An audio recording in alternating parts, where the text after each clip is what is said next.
Lorsque nous avons parlé des principes ou bien le processus de communication, nous avons parlé du contexte, des aspects culturels, et nous avons parlé de ce qu'on appelle le cadre de référence. Le cadre de référence, c'est lui qui va impacter la façon avec laquelle la personne il va faire le feedback, il va comprendre le message, il va s'exprimer, etc. Le cadre de référence, on peut trouver plusieurs éléments.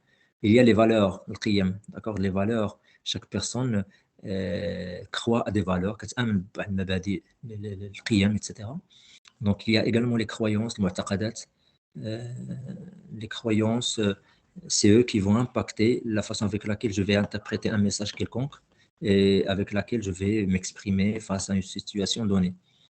Mais nos motivations, c'est-à-dire qu'est-ce qu'on veut derrière cette communication. Notre niveau intellectuel, il est très important. Il va lui aussi impacter le niveau de compréhension du message, les buts et objectifs. Les buts et objectifs, ça veut dire que une personne, s'il a un objectif de conciliation, مثلاً, il va peut-être apaiser la situation de conflit, il va peut-être utiliser des gestes d'ouverture, une voix très basse, des mots très respectueux, etc.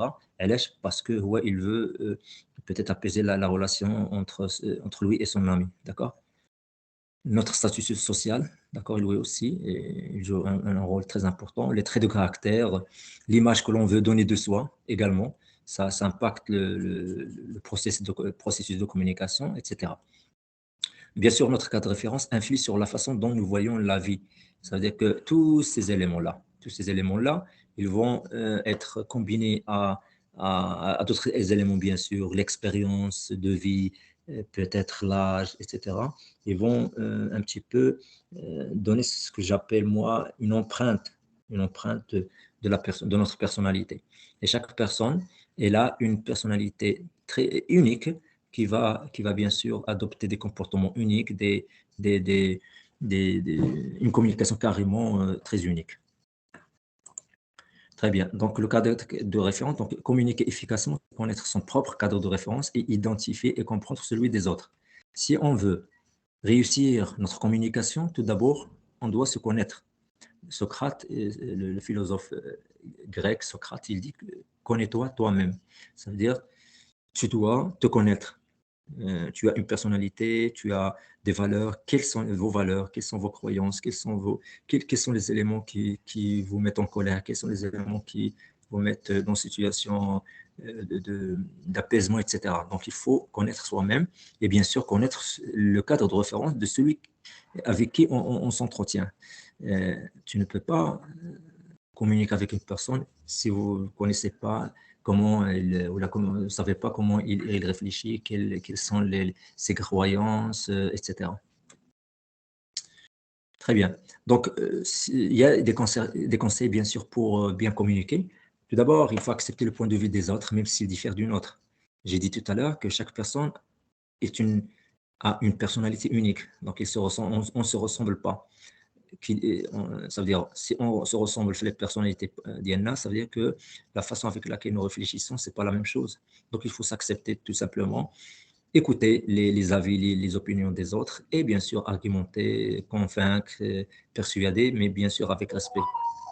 Être patient avec les interlocuteurs, c'est très important. Il faut peut-être, lorsqu'on est en train de discuter, laisser la personne finir son discours, l'écouter attentivement et bien sûr répliquer et répondre avec respect. Reconnaître et accepter les différences. C'est clair. Donc, il faut accepter les différences pour pouvoir vivre en paix, etc. Éviter de juger. D'ailleurs, c'est le piège le plus important. D'ailleurs, nous avons parlé de cet élément dans les obstacles à la communication, ou bien les bruits. Les préjugés, vraiment, ça met en erreur la décision des gens. Il faut éviter de juger les gens. Ce qu'on appelle les stéréotypes, ou bien de discriminer l'autre.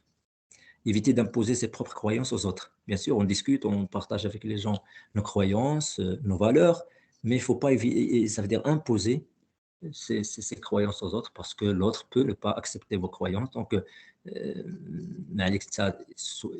إلا أنك ça veut dire tu partages avec lui ton opinion, ton avis, mais c'est à lui de d'accepter ou bien de refuser, vos propos.